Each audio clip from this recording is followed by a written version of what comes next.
चलिए सुनते हैं मुंशी प्रेमचंद्र द्वारा लिखा गया उपन्यास मनोरमा का छठा अध्याय।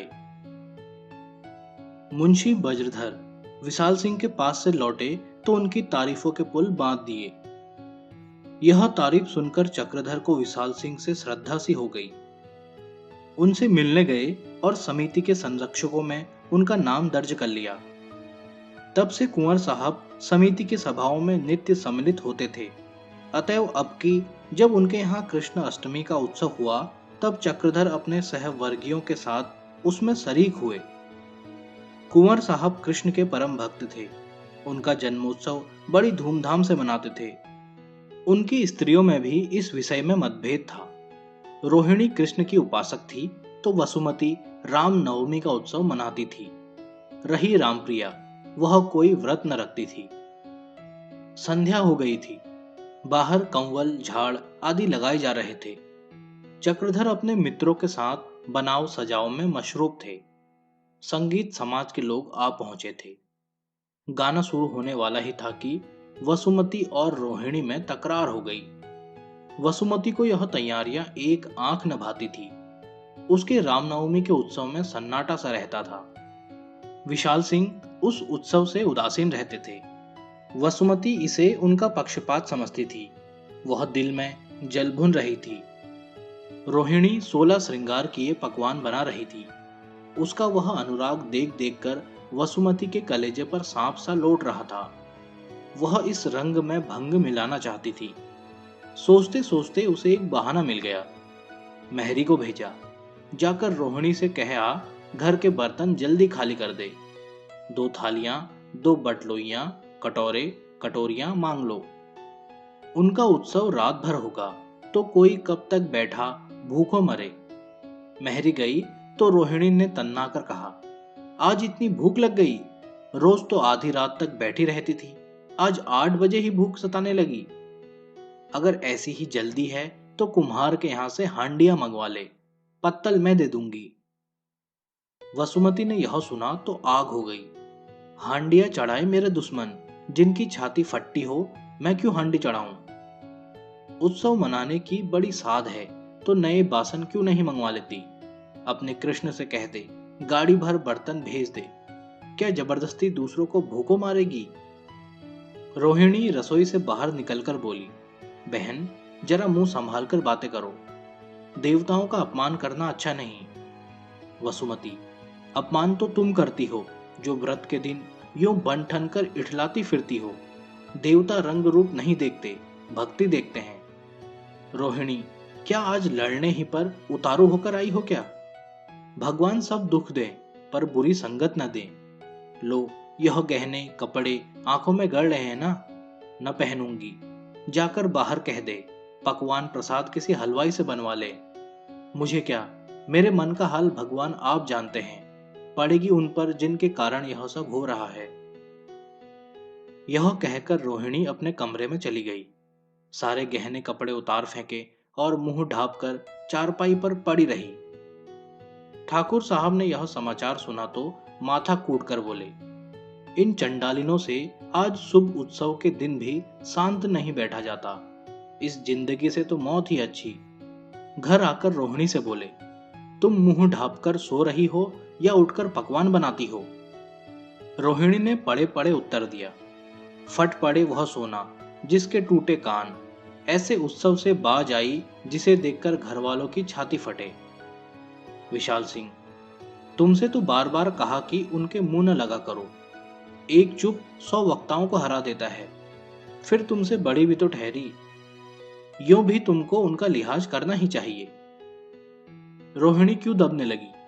यह उपदेश सुना तो झुझलाकर बोली, रहने भी दो, जले पर नमक छिड़कते हो। जब बड़ा देख देख कर जले, बात बात पर कोसे तो कोई कहां तक उसका लिहाज करे? तुम्ही ने उन्हें सिर चढ़ा लिया है। कोई बात होती है मुझी को उपदेश करने को दौड़ते हो। सीधा पा लिया है ना? उनसे बोलते हुए तो तुम्हारा भी कलेजा कांपता है। तुम न शह देते तो मजाल थी कि यो मुझे आंखें दिखाती। विशाल सिंह, तो क्या मैं उन्हें सिखाता हूं कि तुम्हें गालियां दे? कुंवर साहब ज्यों ज्यों रोहिणी का क्रोध शांत करने की चेष्टा करते थे वह और भी बफरती जाती थी, यहाँ तक कि अंत में वह भी नर्म पड़ गए। वसुमती साइबान में बैठी हुई दोनों प्राणियों की बातें तन्मय होकर सुन रही थी, मानो कोई सेनापति अपने प्रतिपक्षी की गति का अध्ययन कर रहा हो कि कब यह चुके और कब मैं दबा बैठूं। अंत में प्रतिद्वंदी की एक भद्दी चाल ने उसे उपेक्षित अवसर दे ही दिया।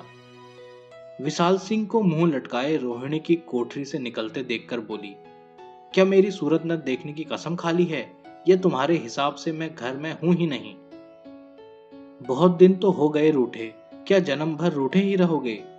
क्या बात है, इतने उदास क्यों हो?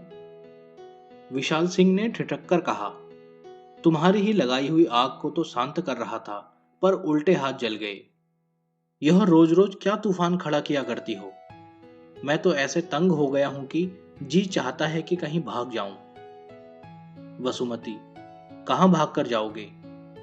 कहकर वसुमती ने आकर उनका हाथ पकड़ लिया, घसीटती हुई अपने कमरे में ले गई और चारपाई पर बैठाती हुई बोली, औरतों को सिर चढ़ाने का यही फल है। जब देखो अपने भाग्य को रोया करती है और तुम दौड़ते हो मनाने। बस उसका मिजाज और आसमान पर चढ़ जाता है। 2 दिन, 4 दिन, 10 दिन रूठी पड़ी रहने दो, फिर देखो भीगी बिल्ली हो जाती है या नहीं। विशाल सिंह, यहां वह खटवान से लेकर पड़ी, अब पकवान कौन बनाए? वसुमती, तो क्या यहाँ मुर्गा न होगा, वहां सवेरा ही न होगा? ऐसा कौन सा काम है, मैं बनाई देती हूँ। विशाल सिंह ने पुलकित होकर कहा, बस कुलवंती स्त्रियों का यही धर्म है। विजय के गर्व से फूली हुई वसुमती आधी रात तक बैठी भांति भांति के पकवान बनाती रही। रामप्रिया ने उसे बहुत व्यस्त देखा तो वह भी आ गई और दोनों मिलकर काम करने लगी। विशाल सिंह बाहर गए और कुछ देर गाना सुनते रहे, पर वहां जी न लगा। फिर भीतर चले आए और रसोई घर के द्वार पर मोड़ा डालकर बैठ गए। भय था कि कहीं रोहिणी कुछ कह न बैठे और दोनों फिर लड़ मरे। वसुमती ने कहा, अभी महारानी नहीं उठी क्या? इसे छिपकर बातें सुनने की लत है, मोहब्बत तो इसे छू नहीं गई। अभी तुम 3 दिन बाहर कराहते रहे, पर कसम ले लो जो इसका मन जरा भी मैला हुआ हो, ऐसी औरतों पर कभी विश्वास न करें। विशाल सिंह, सब देखता हूं और समझता हूं, निरा गधा नहीं हूं। वसुमती, यही तो रोना है कि तुम देखकर भी नहीं देखते, समझकर भी नहीं समझते। आदमी में सब ऐब हो किंतु मेहर बस न हो। विशाल सिंह, मैं मेहर बस हूं? मैं उसे ऐसी ऐसी बातें कहता हूं कि वह भी याद करती होगी। रामप्रिया, कड़ी बात भी हंसकर कही जाए तो मीठी हो जाती है। विशाल सिंह, हंसकर नहीं कहता, डांटता हूं, फटकारता हूं। वसुमती, डांटते होंगे मगर प्रेम के साथ। ढलती उम्र में सभी मर्द तुम्हारे ही जैसे हो जाते हैं। कभी कभी तुम्हारी लंपटता पर मुझे हंसी आती है। आदमी कड़े दम चाहिए। जैसे घोड़ा पैदल और सवार पहचानता है, उसी तरह औरत भी भकुए और मर्द को पहचानती है। जिसने सच्चा आसन जमाया और लगाम कड़ी रखी, उसी की जय है। जिसने रास ढीली कर दी, उसकी कुशल नहीं। विशाल सिंह, मैंने तो अपनी जान में कभी लगाम ढीली नहीं की, आज ही देखो कैसी फटकार लगाई। वसुमती, क्या कहना है, जरा मूछें खड़ी कर लो, लाओ पगिया मैं संवार दूं। यह नहीं कहते कि उसने ऐसी ऐसी चोटें की कि भागते ही बने। सहसा किसी के पैरों की आहट पाकर वसुमती ने द्वार की ओर देखा। रोहिणी रसोई के द्वार से दबे पांव चली आ रही थी। मुंह का रंग उड़ गया, दांतों से ओठ दबाकर बोली, छिपी खड़ी थी, मैंने साफ देखा, अब घर में रहना मुश्किल है, देखो क्या रंग लाती है। विशाल सिंह ने पीछे की ओर शशंक नेत्रों से देखकर कहा, बड़ा गजब हुआ, चुड़ैल सब सुन गई होगी, मुझे जरा भी आहट न मिली। वसुमती, रानी रूठेगी, अपना सुहाग लेंगी, कोई कहां तक डरे। आदमियों को बुलाओ, यह सब सामान यहां से ले जाए। भादों की अंधेरी रात थी, हाथ को हाथ न सूझता था। मालूम होता था पृथ्वी पाताल में चली गई है या किसी विराट जंतु ने उसे निगल लिया है।